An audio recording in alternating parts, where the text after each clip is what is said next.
Olá, pessoal, tudo bom? Tudo bem com vocês? Espero que tudo esteja muito tranquilo, que vocês estejam estudando bastante, que estejam entendendo cada vez mais essa disciplina de planejamento estratégico. E então, como é que está indo lá no fórum? Vocês estão acompanhando direitinho? Estão deixando as opiniões de vocês, tanto no fórum específico quanto no fórum geral? Vocês estão olhando lá, então. E aí? Como é que está? O conteúdo está bom? Está mais ou menos? A gente precisa ter esse feedback de vocês. Esse é um dos problemas do ensino à distância, é que a gente não tem esse contato de imediato, tipo, se fosse no presencial, a gente ia perceber tudo. Mas ficamos no aguardo de que vocês possam nos informar em relação ao conteúdo, em relação ao material, tá bom?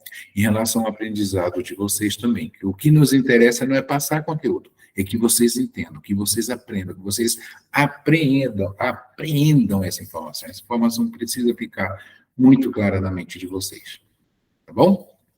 Vamos começar a nossa aula agora. Então, eu vou compartilhar com vocês nosso material, ok? Para que a gente possa dar início. Não vou me delongar, mas vai ser uma aula bem interessante, é uma coisa que vocês realmente vão precisar estudar bastante, porque é o seguinte, isso aqui faz muita parte da área de vocês, que vai ser justamente a parte do planejamento estratégico para o gestor. E hoje, nesse nosso curso, nessa nossa disciplina, nós vamos discutir sobre o planejamento estratégico governamental. Mas veja bem, como situação introdutória, o que é que a gente vai discutir? Que é justamente quando a gente trata da dificuldade da administração pública para atender os anseios do povo, os anseios da sociedade, do cidadão.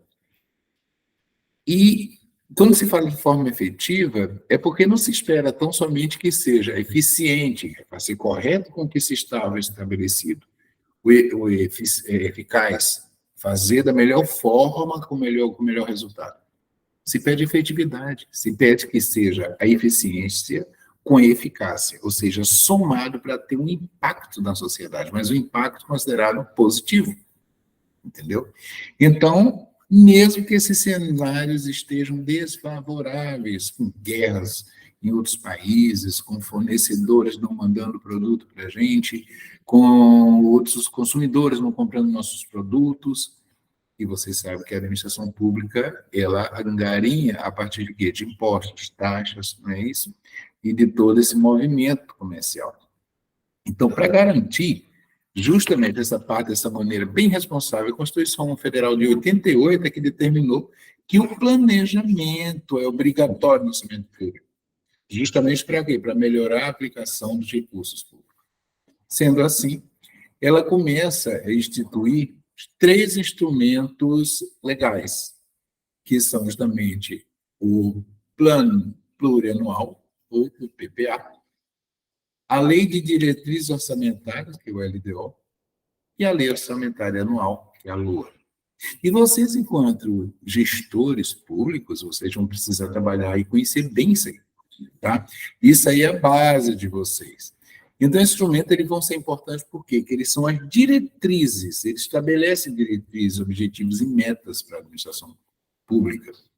E o Estado ele tem que cumprir essas obrigações, porque foi definido, foi estabelecido, e tem uma hierarquia nessa legislação, entendeu? Então, é fundamental que o gestor conheça esses instrumentos para poder garantir recursos e como eles serão aplicados, ou seja, tem que saber utilizar muito bem, mas para isso tem que conhecer. Então, para poder a gente discutir planejamento e orçamento estratégico, para que haja um efetivo planejamento, o governo ele precisa saber o seguinte: quais são as receitas e as despesas existentes para aquele governo? Quais são o que o Estado está devendo a longo prazo, que eu preciso estar pagando.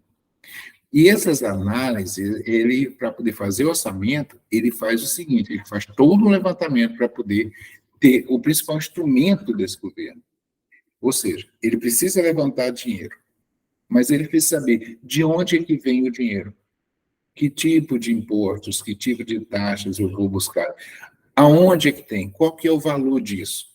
Mas qual que é a demanda da sociedade para eu poder aplicar esse capital? Então, eu preciso entender de onde vem o dinheiro, para onde vai o dinheiro. Eu não posso pensar que eu vou receber 5, mas eu tenho que gastar 15. Não tem como. Eu tenho que fazer o equilíbrio. É igualmente você na sua casa. É muita similaridade, só que ali a amplitude é absurdamente grande. Então, veja bem, compreende como orçamento público o planejamento que detalha a previsão de recursos a serem arrecadados e a destinação desse recurso no exercício de um ano. Isso aqui quem fala é o Ministério da Economia. Então, vamos dar um início discutindo com o PPA. Tá? É o primeiro desse instrumento. Ele tem um prazo de 4 anos. Ele é elaborado logo no início do mandato do governante. Só que tem uma coisa, o PPA, vamos dizer, você se tornou prefeito, governador, presidente, o PPA desse teu primeiro ano é justamente o último ano do PPA do governo anterior. Você faz o planejamento que vai transcender o governo anterior e vai entrar no teu primeiro ano, tá?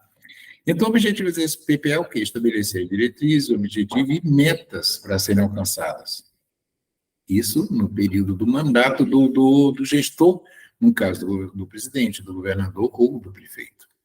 Então, o PPA é a base para a elaboração dessas outras leis. Porque quem são as outras?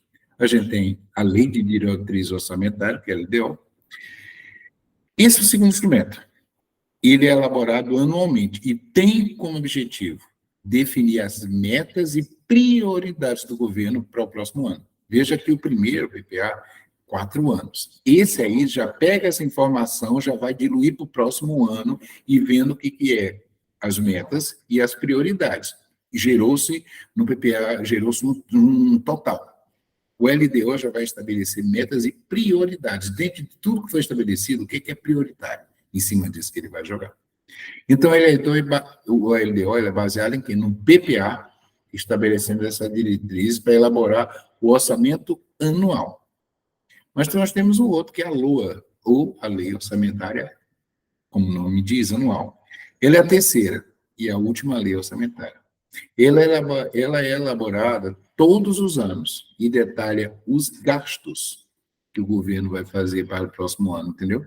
Ele é elaborado para detalhar onde vai ser. Existe a LDO que diz prioridade, e ela aqui vai dizer aonde é que vai gastar. Estabelece essas despesas em cada uma dessas áreas do governo, como saúde, educação e infraestrutura. Entendeu? Então, PPA, LDO, LOA. O que a gente tem aqui? Nesse planejamento orçamentário, você pode ver como é que foi esse exemplo que nós trouxemos aqui. O PPA, a Lei de Plano Pluri, né? São 4, anual. Então, ele tem um programa com metas e indicadores para 4 anos. Observa que ele tem de 2018 a 2021, são os 4 anos, porque é 18, 19, 20 e 21, e a gente vê que ele joga as setinhas sobre as metas para 2018, 2019, 2020 e 2021. Por causa do quê? Justamente porque a Lei de Diretriz Orçamentária, que é o que define essas metas, atendendo ao PPA, que é justamente a estratégia, e a Lei Orçamentária Anual, ele vai trabalhar o quê? Quais são os recursos que serão aplicados em cada um desses anos. Vocês perceberam que eles trabalham interligados, eles não trabalham desvinculados. A LOA olha para o LDO e o LDO olha para o PPA. Entendeu? Então, veja bem, para poder a gente deixar de uma forma mais clara, a gente elaborou aqui essa matriz, né? Essa pirâmide, justamente para a gente observar o seguinte. No nível estratégico, a gente tem quem? É a parte de planejamento, é o PPA. Ele planeja a estratégia, as diretrizes e metas para 4 anos. Então, quando você desce um pouquinho, então, você já viu essa pirâmide, só que hierarquia organizacional. Só que agora a gente está trabalhando a hierarquia em cima dessa legislação do planejamento governamental. Então, você tem no tático que a função de quê? De orientar. A partir de qual? Do LDO, que ele estabelece as regras para elaborar e executar o orçamento no ano seguinte, e ainda define as prioridades. Ele fica bem no meio, é o tático. E, por último, a gente tem a Lua, não menos importante, a Lua, que ela já é operacional. Ela é a parte de execução propriamente dita desse orçamento. Então, ele estima a receita, estima a despesa para cada ano, de acordo com as prioridades que foi definido no PPA e na LDO. Entendeu? Então, pensa e planeja. Estratégico, PPA, 4 anos. Tático, é o LDO. Ele elabora e executa a questão do orçamento do ano seguinte, definir prioridade.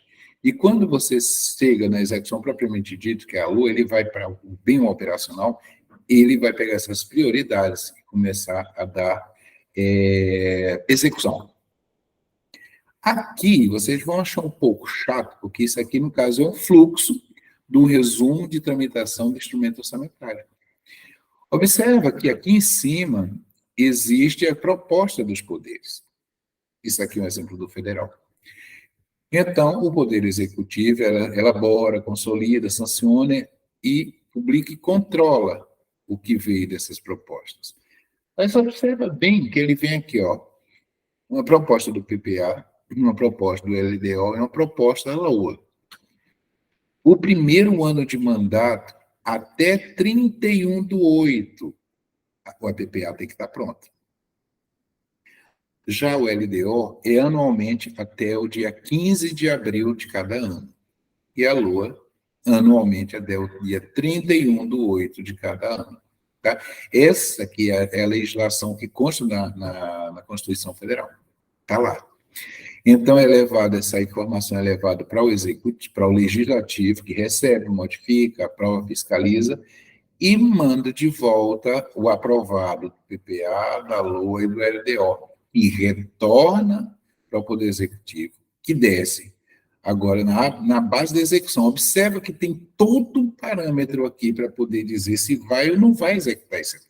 Vamos pensar, o governo do Estado, ele primeiro manda para a Assembleia Legislativa, tem toda uma análise do Estado e tem que ser atendido nesses prazos aqui, entendeu? E isso aqui, por incrível que pareça, isso também cai em concurso. Eu já vi gente escorregar feio nisso aqui. Eles alteram isso aqui, a pessoa se confunde. Então, veja bem, quando depois está na execução, aí tem o PPA, o LDO e a LOA, que ele faz a programação financeira, veja como a LOA faz, programação financeira, programação orçamentária, e quem são os entes da federação. Isso aqui que eu estou trazendo um exemplo para vocês, que é do governo federal, da presidência da República. Então, você vê o seguinte, em cima de tudo isso, o que é que acontece? É gerado o RREO, que é o Relatório Resumido de Execução Orçamentária, é bimestral, é também elaborado o RGF, que é o Relatório Geral Fiscal, que é quadrimestral. Isso tem que ser divulgado. E essa prestação de contas, que é anual, esse relatório de avaliação do PPA também é anual e retorna tudo isso aqui do Poder Legislativo, recebe, delibera, o Tribunal de Contas audita e fiscaliza, manda para o Poder Legislativo e começa tudo novamente. Ou seja, é um monte de trabalho, entendeu? Então, o que a gente tem aqui no ciclo de gestão do PPA? Observa que a gente tem um planejamento expresso em programas. É assim que é feito o PPA, expresso em programas. A execução desses programas, o monitoramento desses programas, e a avaliação desses programas, e a revisão desses programas. Esse impacto na sociedade, ela é demandada pelo problema ou demanda da sociedade. A sociedade é quem tem que estar à frente. Por esse motivo que são feitas vamos dizer assim, as consultas públicas. Entendeu? Observa, o ciclo todinho começa e retorna para a sociedade. Bom, agora eu gostaria de fazer uma pergunta para vocês. Sério. Você já participou alguma vez de uma consulta pública do PPA no teu município? Ou até mesmo do Estado? O município, eles fazem muitas vezes via eletrônico. Você acessa a página e dá a resposta do que você observa em relação ao transporte, segurança, pavimentação, como é que chama? Acessibilidade, limpeza, tudo. Aí eu te pergunto, você participou? Talvez agora você, enquanto acadêmico de gestão pública, você comece a ver o tamanho dessa necessidade, essa dimensão que você tem para analisar. E lembra quando a gente viu o ciclo do PPA? Começa na sociedade e volta para a sociedade. Mas para que isso funcione, é necessário que a sociedade participe. Se ela não participar, vocês lembram de um ditado que diz que ninguém sabe o que o calado quer? Pois é, se a sociedade não apresentar a demanda dela, o prefeito não vai aceitar, o governador não vai aceitar, o presidente também não vai aceitar. E não adianta ter somente os vereadores ali no município, os deputados estaduais no estado, e os deputados federais e senadores na União. Não adianta, você que precisa se comunicar. Então, você se comunica a partir de uma liberdade que a Constituição Federal de 1988 deu. Qual foi? De você poder realmente participar de uma forma efetiva desse momento da elaboração desse PPA. Lembra? O PPA é o imprescindível, é o primeiro. Na gestão pública, seria considerado o planejamento estratégico do governo. Entendeu? O planejamento estratégico do governo chama-se PPA.